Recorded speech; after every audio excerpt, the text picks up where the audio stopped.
Hello दोस्तों, नमस्कार। स्वागत है आपके अपने यूट्यूब चैनल में।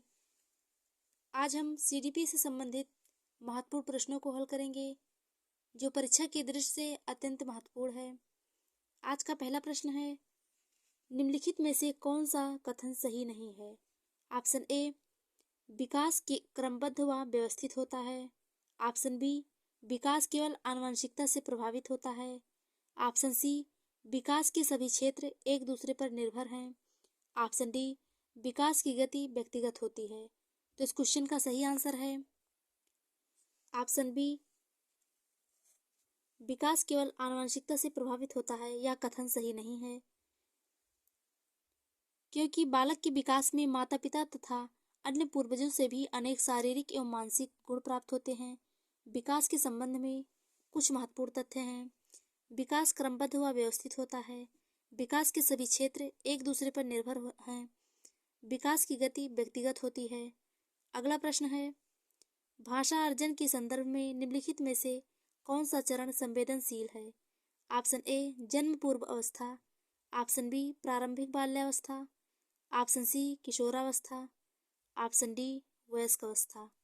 तो इस क्वेश्चन का सही आंसर है ऑप्शन बी, प्रारंभिक बाल्यावस्था भाषा अर्जन के संदर्भ में संवेदनशील चरण है।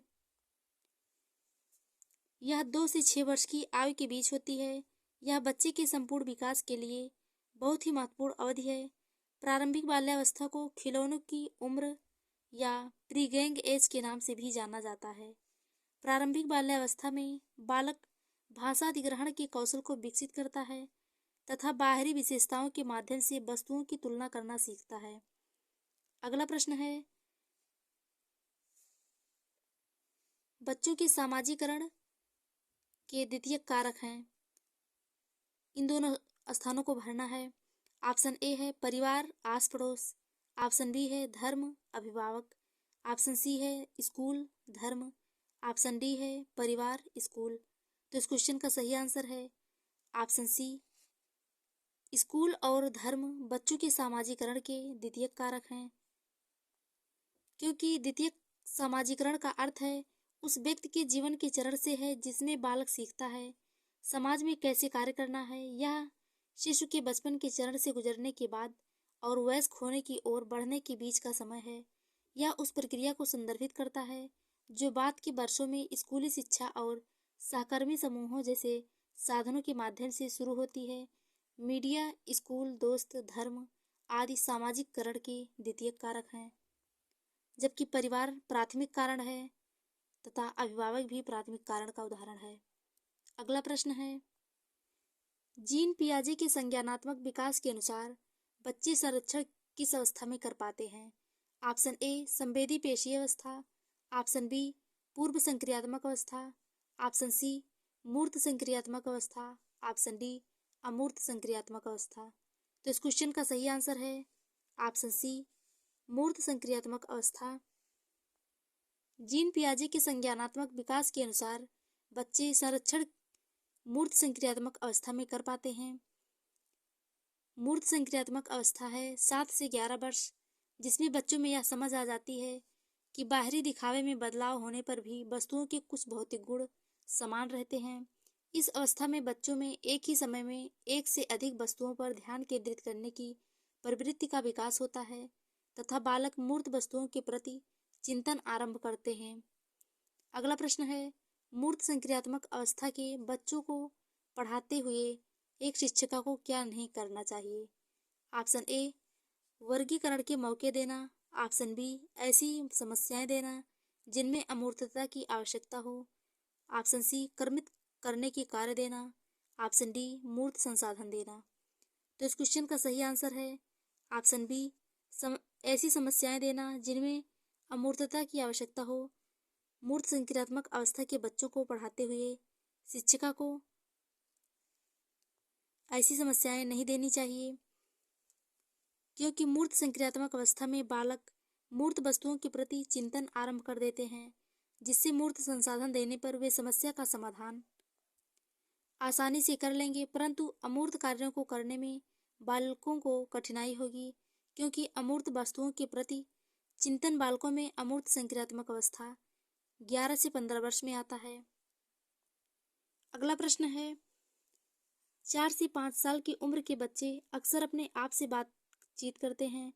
लेओ वाइगोत्स्की के अनुसार यह वाक्य ऑप्शन ए उनकी आत्मकेंद्रियता को दर्शाता है, ऑप्शन बी उनके संज्ञानात्मक विकास में बाधा डालता है, ऑप्शन सी उनके सामाजिक विकास में बाधा डालता है, ऑप्शन डी उनकी अपनी सोच नियमित करने में मदद करता है।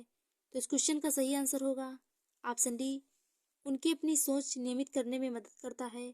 4 से 5 साल की उम्र के बच्चे अक्सर अपने आप से बातचीत करते हैं।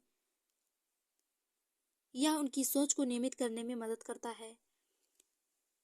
लेओ वाइगोत्स्की के अनुसार यह वाक्य निजी वाक्य कहलाता है, जिसमें बालक स्वयं के कार्यों को दिशा देने के लिए स्वयं से बोलते हैं तथा निर्देशित करते हैं, जबकि पियाजे ने इसे अहं केंद्रित भाषण कहा है, जिसमें बच्चा यह मान लेता है कि वह दुनिया का केंद्र है और सब कुछ उसके चारों ओर घूमता है। अगला प्रश्न है, निम्न में से किसने जोर दिया कि व्यक्तिगत विकास को सामाजिक और सांस्कृतिक संदर्भ के बिना नहीं समझा जा सकता? ऑप्शन ए है लेओ वाइगोत्स्की, ऑप्शन बी है जीन पियाजे, option C B F Skinner, option D Lawrence Kohlberg. तो इस क्वेश्चन का सही आंसर है ऑप्शन ए, लेओ वाइगोत्स्की के अनुसार व्यक्तिगत विकास को सामाजिक और सांस्कृतिक संदर्भ के बिना नहीं समझा जा सकता है, क्योंकि बालक के संज्ञानात्मक विकास पर सामाजिक कारकों जैसे परिवार, समाज, विद्यालय, मित्र मंडली, परिवेश व भाषा का प्रभाव पड़ता है तथा संस्कृति भाषा बालक के विकास में महत्वपूर्ण भूमिका निभाते हैं, अर्थात सामाजिक अंतःक्रिया के फलस्वरूप उनका शारीरिक व सामाजिक विकास होता है। अगला प्रश्न है, लॉरेंस कोहलबर्ग द्वारा प्रतिपादित नैतिक विकास के किस स्तर पर व्यक्ति यह तर्क देते हैं कि केवल समाज ही तय कर सकता है कि क्या सही है क्या नहीं? ऑप्शन ए आज्ञा पालन एवं दंड अभिविन्यास, ऑप्शन बी अच्छा लड़का अच्छी लड़की अभिविन्यास, ऑप्शन सी अधिकारिता एवं सामाजिक क्रम व्यवस्था अभिविन्यास, ऑप्शन डी सार्वभौमिक नैतिक सिद्धांत अभिविन्यास। तो इस क्वेश्चन का सही आंसर होगा ऑप्शन सी अधिकारिता एवं सामाजिक क्रम व्यवस्था अभिविन्यास लॉरेंस कोहलबर्ग द्वारा प्रतिपादित नैतिक विकास के इस सिद्धांत को दर्शाते हैं कि केवल समाज ही तय कर सकता है कि क्या सही है क्या नहीं। इस स्तर पर व्यक्तिगत अधिकार व्यवहार को निर्धारित करते हैं, जिसमें व्यक्ति कानूनों और नियमों को मानवीय उद्देश्यों में सुधार के लिए लचीले उपकरण के रूप में देखता है तथा व्यक्ति यह सोचने लगता है कि कुछ मूल्य, सिद्धांत और अधिकार कानून से भी ऊपर हो सकते हैं।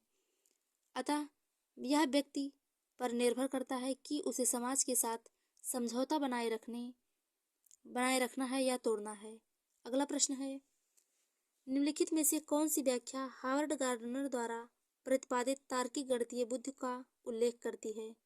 ऑप्शन ए मानवीय अस्तित्व के मामलों पर सोचने का सामर्थ्य व संवेदनशीलता, ऑप्शन बी ध्वनि व ताल के प्रति संवेदनशीलता, ऑप्शन सी स्थानों के पैटर्न को पहचानने व उनमें फेरबदल करने की क्षमता, ऑप्शन डी समस्याओं को तर्कपूर्ण तरीके से विश्लेषण करने व मसलों की वैज्ञानिक दृष्टि से विवेचन करने की क्षमता। तो इस क्वेश्चन का सही आंसर होगा ऑप्शन डी, हावर्ड गार्डनर द्वारा प्रतिपादित तार्किक गणितीय बुद्धि का उल्लेख ऑप्शन डी करती है समस्याओं को तर्कपूर्ण तरीके से विश्लेषण करने व मसलों की वैज्ञानिक दृष्टि से विवेचन करने की क्षमता। जो किसी व्यक्ति की समस्याओं को तर्कपूर्ण तरीके से विश्लेषण करने व मसलों की वैज्ञानिक दृष्टि से विवेचन करने की क्षमता का उल्लेख करती है, ऐसे व्यक्ति तार्किक व संख्यागत तरीके से संकल्पना कर विभिन्न जानकारियों के बीच संबंध बैठाते हैं तथा अपने आसपास की दुनिया के प्रति हमेशा जिज्ञासु रहते हैं। वैज्ञानिक, इंजीनियर, गणितज्ञ आदि इसके उदाहरण हैं। अगला प्रश्न है, एक प्रगतिशील कक्षा में अधिगम ऑप्शन ए अंतःक्रिया व संवाद द्वारा होता है, ऑप्शन बी शिक्षकों से अधिगमकर्ताओं द्वारा एक तरफा प्रसारण के रूप में होता है, ऑप्शन सी निष्क्रिय अभिग्रहण द्वारा होता है, ऑप्शन डी केवल अधिगमकर्ताओं की जिम्मेदारी है वह शिक्षकों की कोई भूमिका नहीं है। तो इस क्वेश्चन का सही आंसर होगा ऑप्शन ए। एक प्रगतिशील कक्षा में अधिगम अंतःक्रिया व संवाद द्वारा होता है, क्योंकि प्रगतिशील कक्षा प्रगतिशील शिक्षा का वह भाग है जो हर बच्चे की क्षमता में विश्वास करती है। इसमें ज्ञान के निर्माण के लिए छात्रों को पर्याप्त अवसर प्रदान किए जाते हैं तथा बच्चों को उनके ज्ञान और प्रतिभा को प्रभावी ढंग से उपयोग करने के लिए बच्चों को करके सीखने को बढ़ावा दिया जाता है। आज की वीडियो में बस इतना ही। धन्यवाद।